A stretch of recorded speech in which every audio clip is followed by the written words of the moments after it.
Hi everyone, welcome to my classroom. I'm Neetu Ann Thomas. I have taught the fourth module of Principles of Management, which is organizing for decision making in my previous class. Hope you all have understood about the introductory part. Today we're going to start a new topic on departmentation. So departmentation in an organization, we've already told an organization is when two or more people work together to achieve a group result. To achieve a group result in an organization, when two or more people work together, it is called an organization. And departmentation is grouping related functions into a single unit. That is grouping related functions into manageable units to achieve the objectives of the enterprise in the most efficient and effective manner.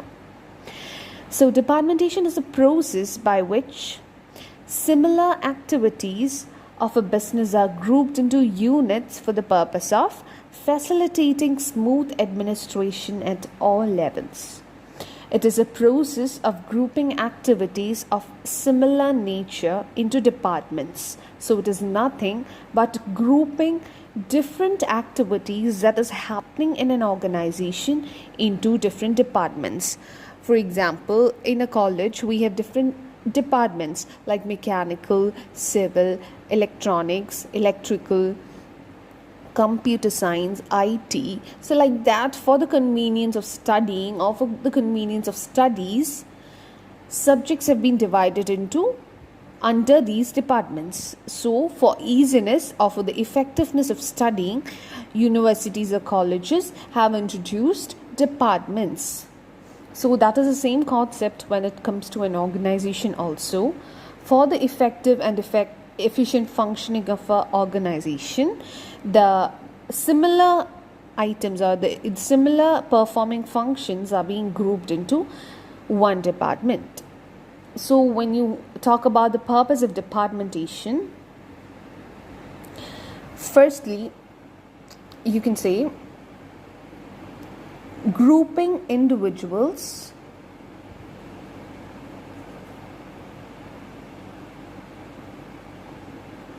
So grouping individuals with common background and shared characteristics is a purpose of departmentation. That is, when you group people having similar characteristics, the efficiency or the effectiveness of a work becomes better. Secondly, it is defining the relationship.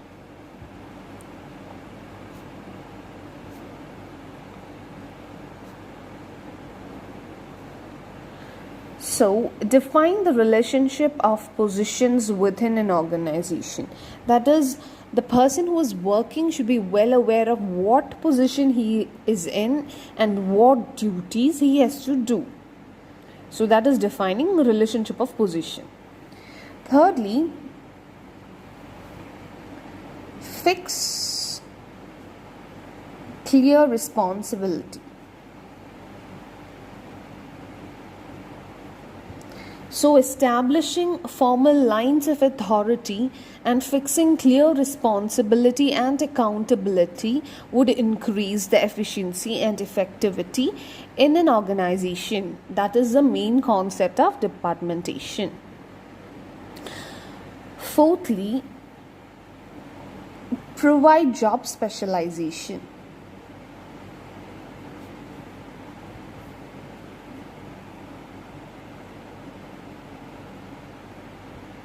So fourthly, you have to provide you have to establish the job specialization to the organizational members. That is, the members working in an organization should be very specific in knowing their job descriptions. What all are included in their job specialization. That is, what all works they have to do under their prescribed or specified job. That is, providing job specialization. So these, you can say, is the purpose of departmentation. Now, there is no single best form of departmentation that is applicable to all organizations or to all situations. The basis of departmentation depends on the given situation and what the managers believe will yield better result for them.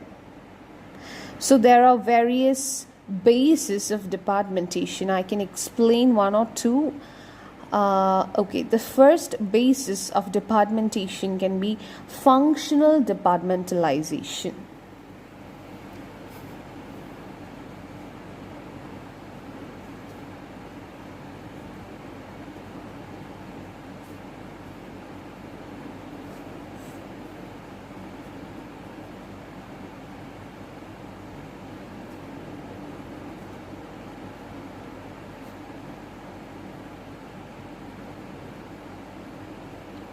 So when departments are formed on the basis of specialized functions performed by the organization, it is called functional departmentalization. Usually organizational functions like finance, production, human resource and marketing forms the basis for this type of departments. Using such functions as a basis for structuring the organization, it may have the advantage of efficiency. So if you talk about the advantages of functional departments, you can say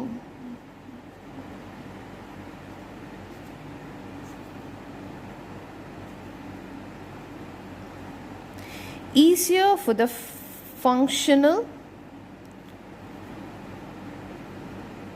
managers to supervise the activities. So when I talk about advantages of functional departmentalization, I can say since similar or same activities are performed by the members in an organization, it is easier for the functional managers to supervise the activities of their departments.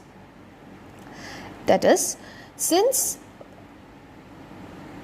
similar activities are performed by the members, the supervision of the managers becomes easier. That is the first advantage of functional departments. I already told departmentation is nothing but grouping similar activities into one unit. That is departmentation. And now I'm seeing an example of a functional department. That is one of the forms of departments. Functional department is nothing but it performs organizational functions that is performed in an organization, specialized activities or functions. So when I talk about the advantages, so there are similar activities that is being performed in one department. So it is easier for the functional managers to supervise. Second advantage is simplifies the training procedure.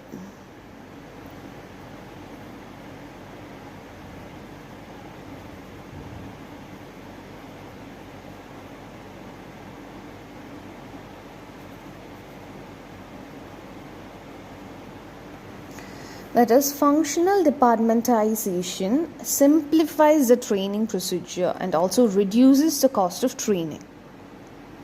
This is because departmental members are required to have relatively narrow sets of skill only. So when you say simplifies the training procedure, it means that people, I've already told, people of similar characteristics or similar skills are being grouped into a single department. And they have narrow skills only. Narrow skills in the sense they have only one set of skills.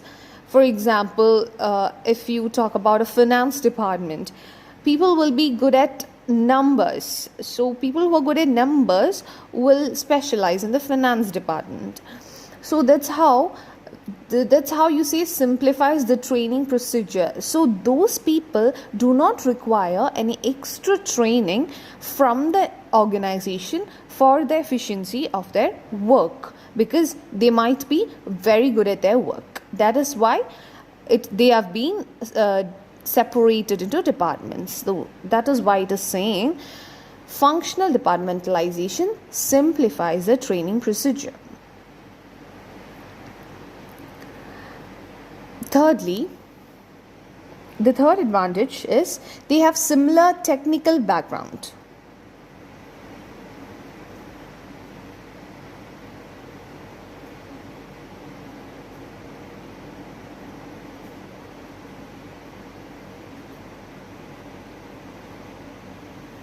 So functional managers can effectively guide and motivate their department members, as all of them have a similar technical background. So departmentation is grouping similar characteristic member into a single group. So those people will have similar technical background, so it is easier for the department head or the manager to guide and motivate the departmental members. That has been said as a third advantage for the functional departments. Now, if we talk about the disadvantage of functional departments,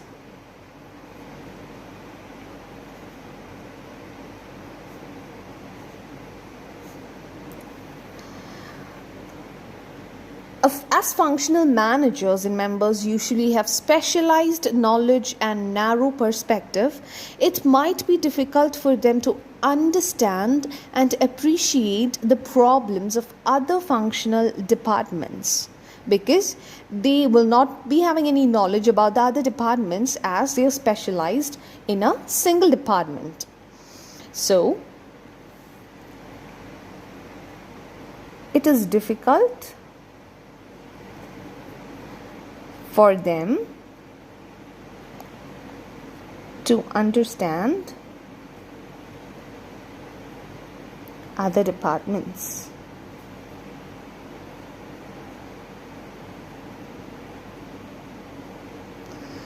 That is a first disadvantage. Secondly, decision making is likely to be slower in organizations with functional departments. This is because the interdepartmental coordination may not be effective due to the homogeneous nature of the individual departments.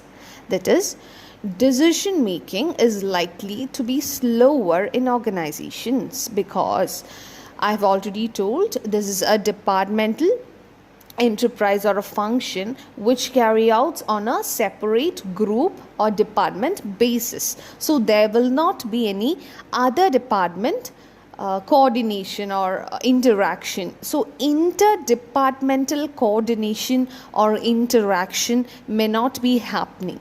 So they will not be knowing what is happening in other departments, and so decision making is likely to be slower.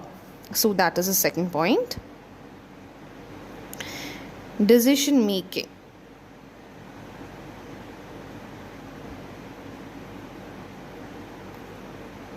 is slower. So these are the two disadvantages you can say about functional department.